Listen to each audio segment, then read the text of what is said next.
Ads are blowing up about this bariatric seed drop that melts fat without diet or exercise. Sounds amazing, right?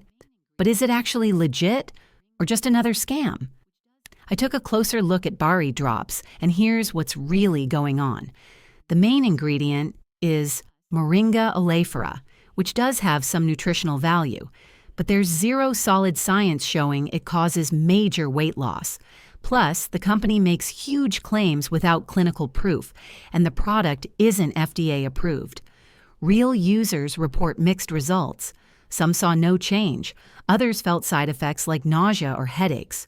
Worst of all, their customer support is nearly non-existent, and refund complaints are piling up. So, does it work? For most people, it's more hype than help. If this saved you from wasting your cash, hit that like button, subscribe for more honest reviews, and let me know in the comments if you've tried it. Stay smart and safe out there.